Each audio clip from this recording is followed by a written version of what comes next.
So about this time, 19 years ago, Apple started their transition over to Intel CPUs. And that meant about this time, this system right here was getting replaced with this system right here.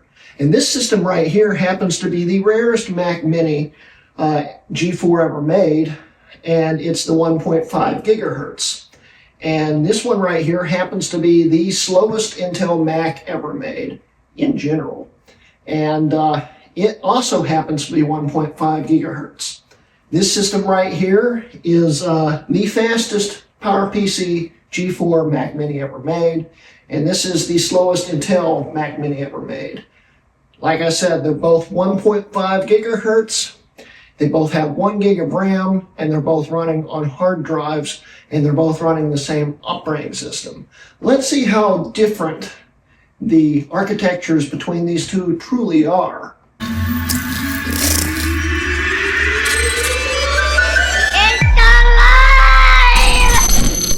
Anyway, guys, welcome to another episode of the PowerPC series, and also the Is It Worth It in 2025 series. I'm going to combine these two, and in honor of the 2025 PowerPC Challenge, we are going to be working with a PowerPC system and also with an Intel system, so it's kind of cheating in a way, but kind of not, and I'm combining them both in the same two different series because this one fits in that one series and this one fits in the other. So today's video, we're going to be comparing the 1.5 gigahertz 32-bit G4 in this with the 1.5 gigahertz 32-bit Intel in this. They're both single cores. They both have 1 gig of RAM. One's got DDR2 and one's got DDR1 in it. This one can actually be upgraded to twice that, and even 3 times that if you upgrade the CPU. But we're just going to be running the Intel Core Solo in this, and this of course is the G4. It's not interchangeable, but there's a lot of advantages that both these systems have. This one right here, of course, can run Tiger and Classic, and you can actually trick it into running OS 9. So you have all that backward classic compatibility. Where this one right here is an Intel product, which means you can run Windows on it, and you can even run Windows 10 on it, but right now I wouldn't, because yeah, I wouldn't do great. And it's the only drawback is these two are both way in the past here. They're both running 32-bit CPUs in them, and they're very long in the tooth in today's compatibility and performance. But they're still useful systems. This one has a very big advantage over this one, but this one has a lot more advantages than over this one. But we will see exactly how different they truly are. So let's find out. Okay, so here we are with the two Mac Minis here.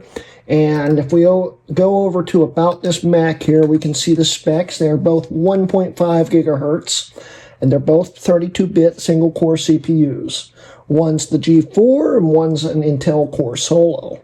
They're both running 1 gig of RAM, and let's go to more info here. Once the OS is uploaded and running properly, these actually both run about the same speed. Things will open about the same time. Like if we go to System Preferences here. In fact, the G4 is a little quicker on System Preferences. But there's a lot of differences between these two systems. For instance, this has a lot faster bus speed. And of course, these are two totally different architectures. They work totally different. But there's advantages to this system here and advantages to this system here. We've got, let's see here, more L2 cache on this side. This system right here boots up in half the time this one does. This takes twice as long to boot up. But at the time, was it really worth upgrading? Probably not, because you're going from the high-end G4 here to the low-end Intel here. These, of course, are entry-level Macs. They aren't meant to game on. They're meant to get you into enjoying Macs in general, get you hooked so you can get something better in the future. That's the whole point of a Mac Mini ever since. But they are still kind of powerhouses in their own special way. Of course, this ran a mobile CPU from an Intel setup here, and it's basically a laptop with no screen on the inside. This one runs a G4. This is actually the same one they put in a lot of mobile systems, but it was also in desktops. And it's just it's a very powerful G4. It's the second fastest G4 Apple ever sold, the 1.5 versus the 1.67. So, you know, this has a lot of power. But, yeah, there is one major advantage to this one compared to this one. This one has dedicated graphics. We go over to graphics and displays. This has the built-in GMA 950, and this has the ATI Radeon 9200. This is a much better GPU, and this will allow you to game better on it too.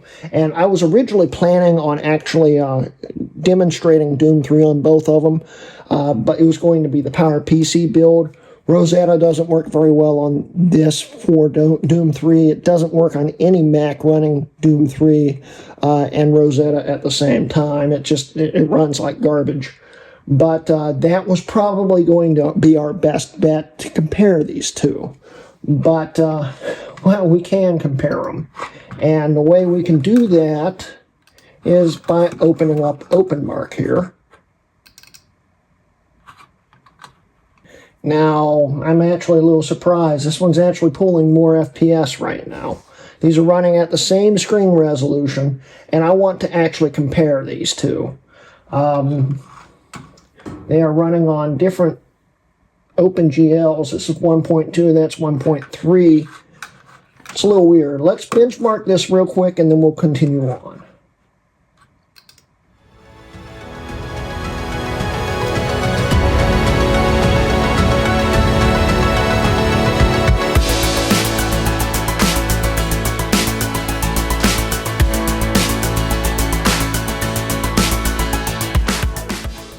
There we go.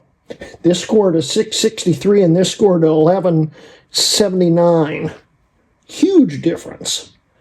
It starts out a little slower on this one, but by the time that it really starts getting into the calculations and stuff, this one's a lot faster. And that's the major advantage to this one. So let's talk a little more about these systems here. This system they made, I think they stopped making them around the time the second generation came out. Well, of course they did, but I think they actually stopped making them even faster than that. The 1.5 Core Solo literally just did not last long. It was a crappy CPU. But compared to the G4, it was actually still a lot quicker. But this system right here, I'll show you something special here. Let's close these out here. If we go back to System Profiler here, and of course, we have the 1,1 Intel Mac Mini here, and we have the 10,2 Power Mac right here. And that's the difference between this and the earlier G4 Mac Minis. The reason why it's so rare is because Apple never announced that they were going to release this. In fact, they sold it as the old models. The original models came in 1.25 gigahertz and 1.42 gigahertz. And those were the early 2005 models.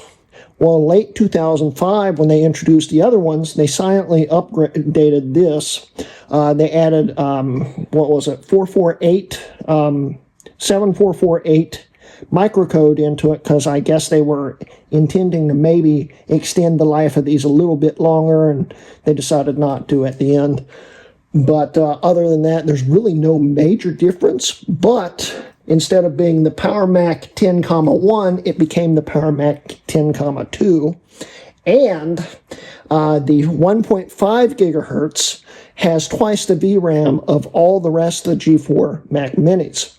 And this one has 64 megs of VRAM compared to 32 megs of VRAM on all the other ones. They sold the late 2005s as the 1.25 and the 1.42, but they never advertised that they weren't that. In fact, they were 1.33 and 1.5. All the box information, everything on the bottom of the case says 1.42 on this system. It is a 1.5. They're extremely hard to find. And Apple promised you that you would at least get that speed, so they mixed in some of the older models from what I've heard in. So you could have either gotten a 1.42 or a 1.5 when you ordered one from Apple. It's kind of scammy, but they promised you at least a 1.42, and they delivered at least a 1.42. But if you got lucky, you got the 1.5, you got a good little upgrade. Other than that, there's not a whole lot on the outside that's different between these two systems. This system here has 2 less USB 2.0 ports and a dial-up modem, where this one has 2 extra USB ports, not counting a dial-up modem. There are no dial-up modems, although you could get a USB dial-up modem if you still needed one. Other than that, there's really no difference on the case. The ports, other than those port differences, you got 2 USB 2s and a FireWire 400, Ethernet 10100, and a dial-up modem, versus this one that has FireWire 400, 4 USB 2.0s, and yeah, they both have DVI and all that stuff. And this has the 10100 Ethernet. But other than that, that's really the only way you can tell the difference. That and these came from the fact with IR sensors on the front for remote, and these didn't. But other than that, they're basically the same system in performance for the time period. In today's world, this system right here has got a lot of advantages. But like I said in the intro, this one can support classic environment. You can also now install OS 9 on it, and it's fully functional. Everything will work in OS 9 except for Airport, because that was before Wireless G was a thing. But these both have Wireless G cards in them. They both perform about the same at the time. Now this one, it's got more enhancements. It's faster, it does better things, but of course this has a better GPU in it. So I decided when I set up this drive that we could compare what it was like using a browser on these two a few years ago, which is a lot harder now because that was a few years ago. And I set this drive up a while back. I couldn't find any of the same browsers that are compatible on both platforms. But I did find an old build of 10.4 Fox that was compatible with Intel on this one, and of course the PowerPC on this one. The Intel's already loaded up 10.4 Fox, and the G4 is still chugging away here. There we go. And let's see which version of 10.4 Fox we have here.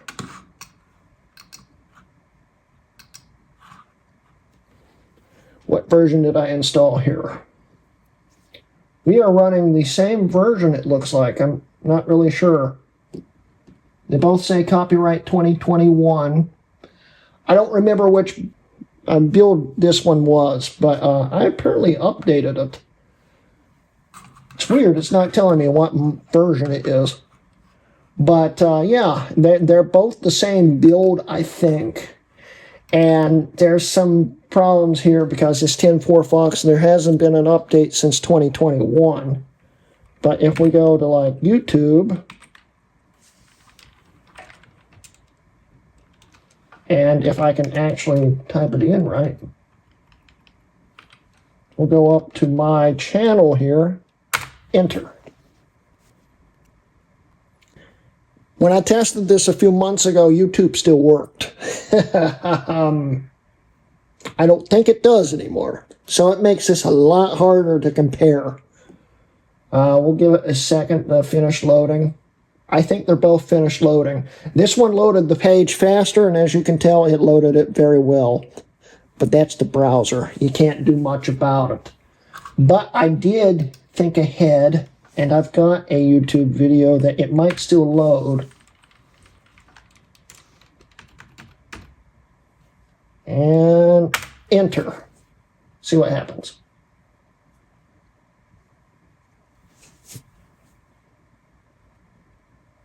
Okay, you're good to go. Welcome to Frontier. Awesome, thank you. In my lifetime, I will own 42 cell phones or purchase 90. We'll wait for the ads real quick here. They're both trying here.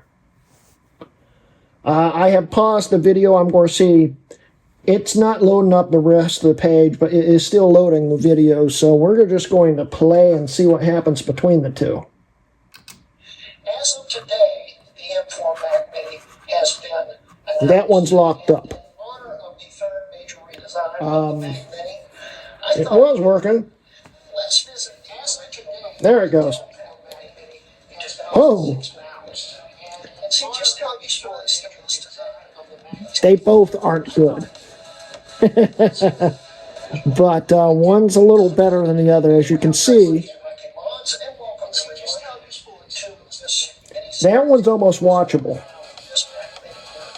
This one is skipping so many frames, it's not even funny.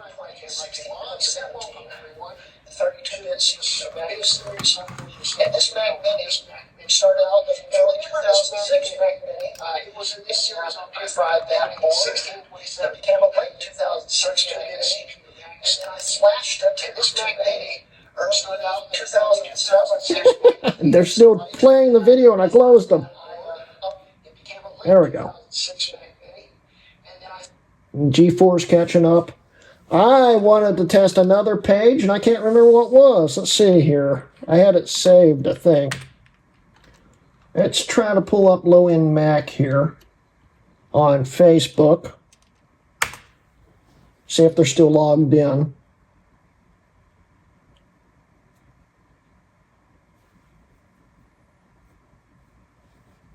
Now, of course, the PowerPCs now have a modern-day browser that still works fine. And if you're running Snow Leopard on this system, there's a modern-day browser that works fine on it, too. But we had to stick to 10.4 Fox because these both can run that. So they're trying, and the G4 is actually slowly pulling ahead right now. Oh, never mind. The Intel's already done loading. And the G4 is still trying to load it. Yeah, it's speedy. Very, very speedy. Yep, still loading it. I don't think the G4 is actually going to load the page. And that's because G4s get really choked out really fast on modern-day Facebook, unless you're using a more streamlined browser at least, or a different user agent. But the Intel one managed to load it. The G4 is still scratching its head. It just crashed the script. Oh, it's trying. It's still trying to load it. See what happens. But as we can tell, it's really struggling. This one just stopped the script too, but it already loaded most of the page. Yeah, it's not... Yeah. As we can see, the architectures are very different. I'm just going to put it out of its misery here. Oh, the Intel one's frozen too. Yeah. So let's do something here. Force quit.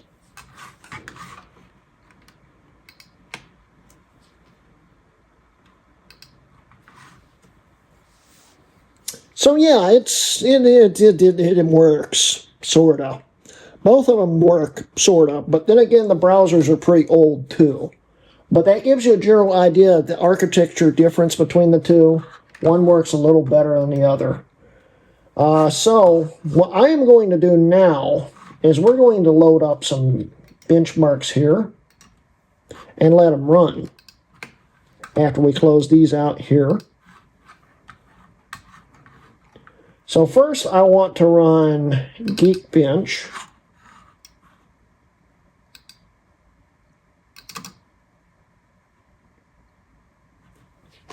Well, the G4 opened it faster, but it doesn't mean it's not already in the RAM.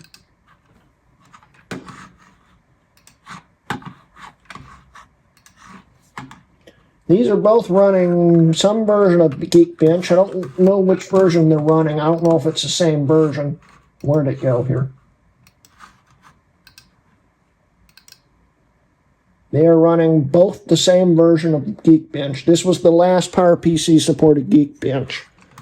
So it should, in theory, should have no optimizations or anything on this one. So we'll just run them and see just how different they are. 3, 2, 1, now.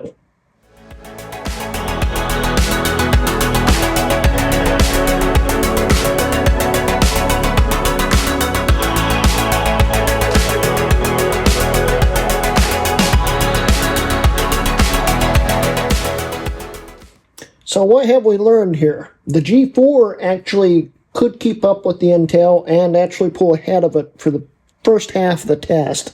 And then it took an extra like minute and a half to finish the test. And what are these scores we're looking at here? 1,000 is on Geekbench 2.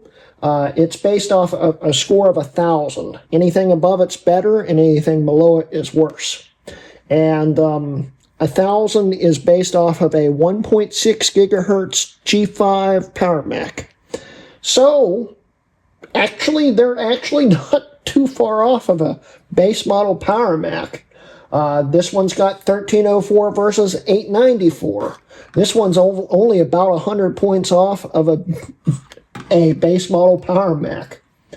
And, yeah, they did perform similarly in areas. For instance, this one has better integer performance. It's got a lot better integer performance. We're looking at 1132 versus 826. Floating point, on the other hand, should be way different. It is. This is 966 versus 1744. That's a huge difference, and that's the reason why the tests were going faster on this in the beginning. Then we go down to memory, and this is DDR2 versus DDR1. 1454 versus 606. It's a huge difference. And then stream, which is based off of memory also. We've got 1146 versus 386. Pretty different. So if we close out Geekbench here, we'll do one more benchmark here, just to see just how real different these really were. We're going to test everything on these, starting in 3, 2, 1.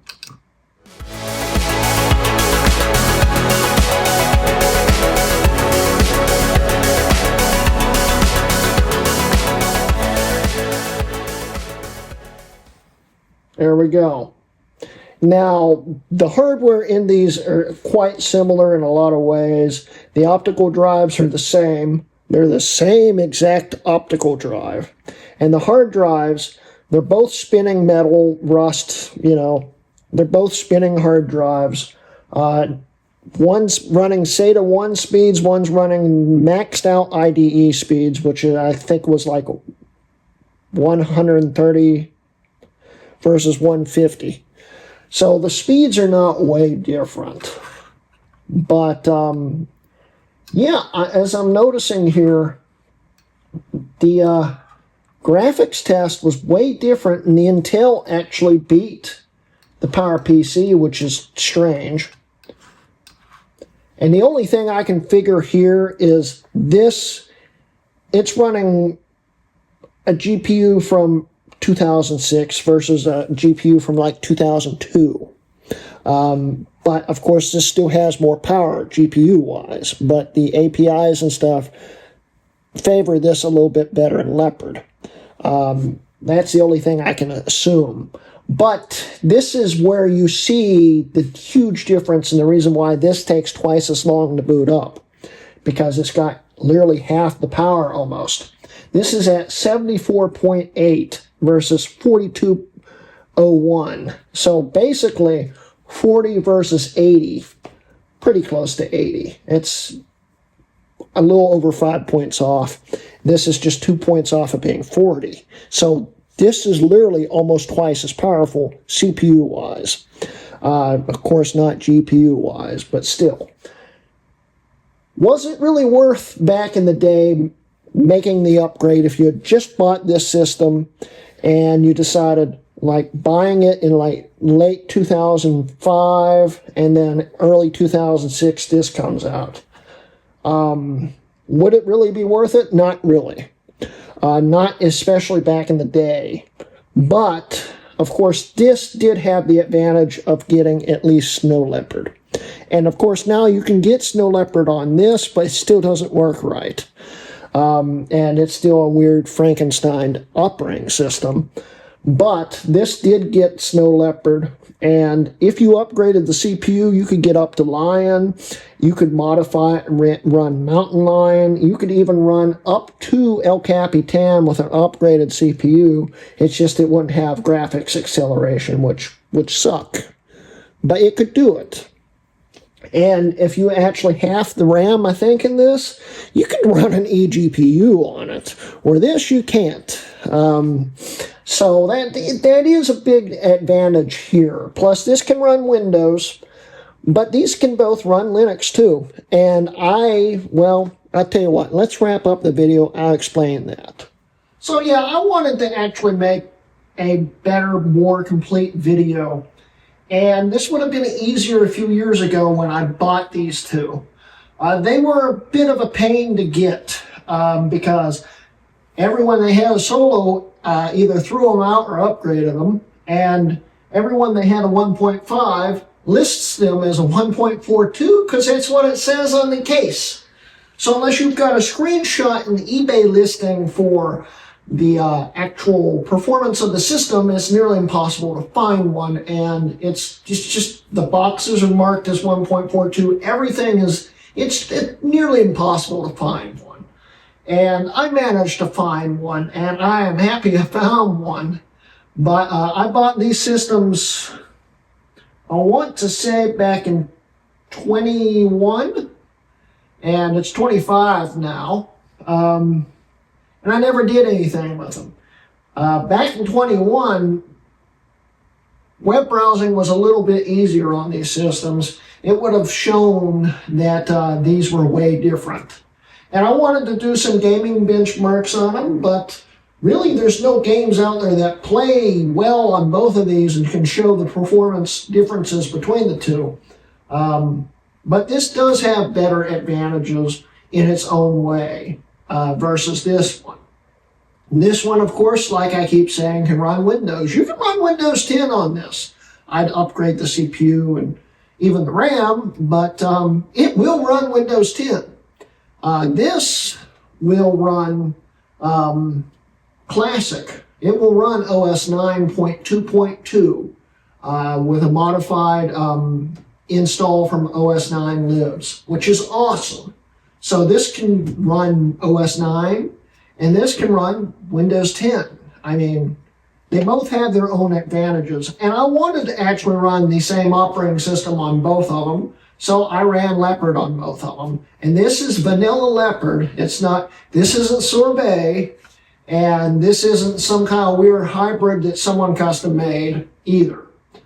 This is the original Apple setup of Leopard. And as you can see, they ran it great. But I really wanted to run Linux on both of them, and there are distros out there that can support both of these, and we could actually really compare them. The thing is, I couldn't get either one of them to run it.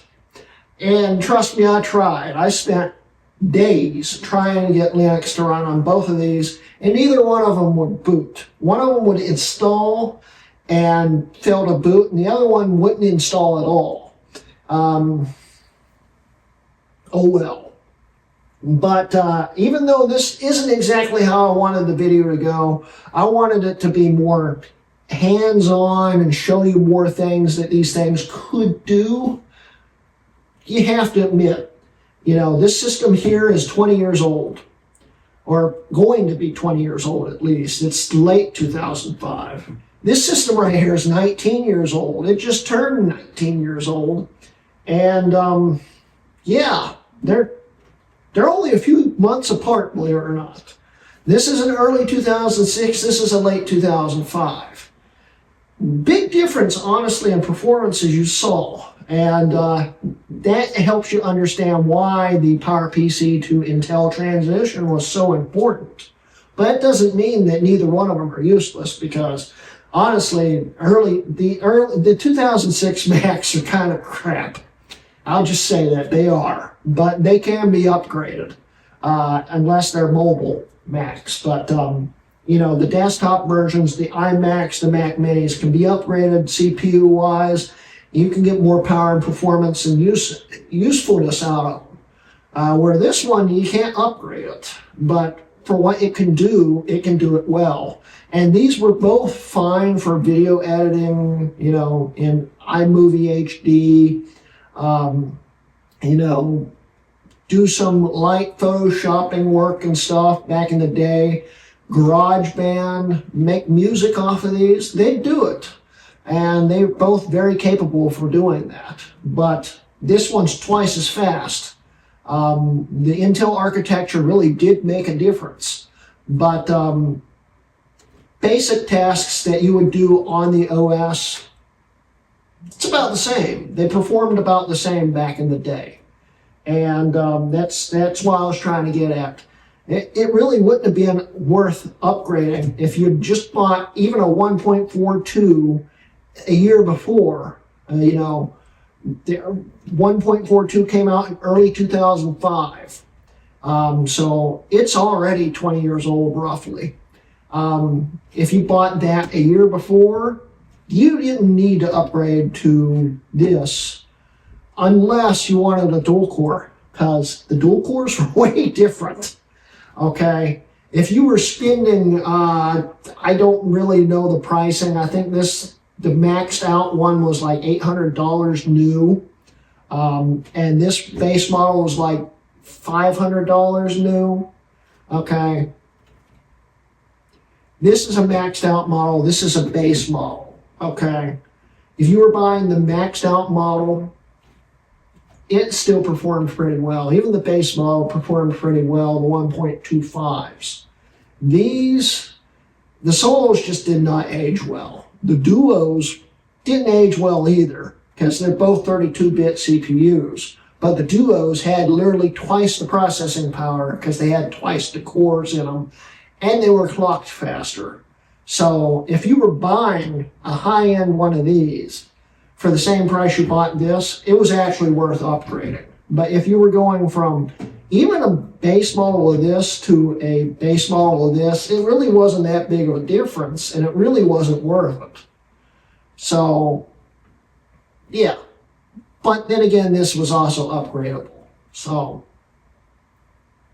it's really whatever you wanted. But just comparing the two models with the same clock speed and same capabilities, more or less, it really wasn't worth getting this, even if it did boot up twice as fast. Once you're in the OS, it didn't make much of a difference. So, yeah. Like I said, I didn't like how this video was filmed and how it ended up. I had way different plans for this video back when I originally came up with the idea back in 21. I just never got around to filming it. And I finally decided that it would be time to film it and try it out and show you the differences in performance. And, well, honestly, it's probably a slightly boring video, and I apologize for that.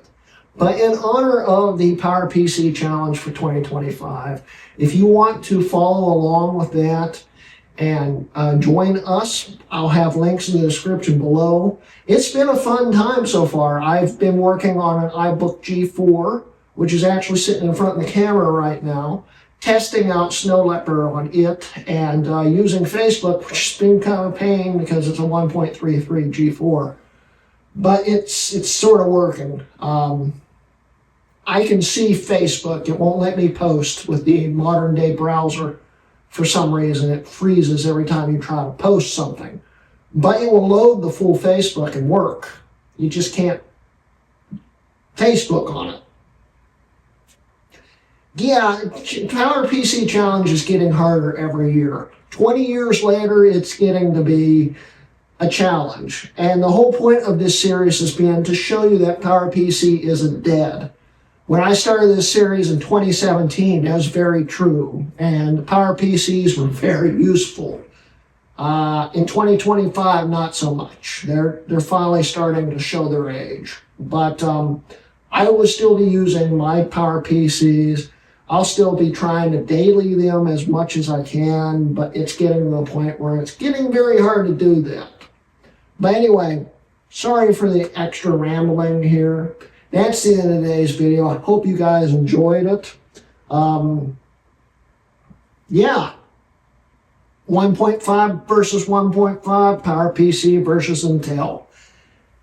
These are the closest systems I could get in spec per spec. And it shows you truly how different they truly were. So, I hope you enjoyed today's video, and this has been a Hrutkay Mods video.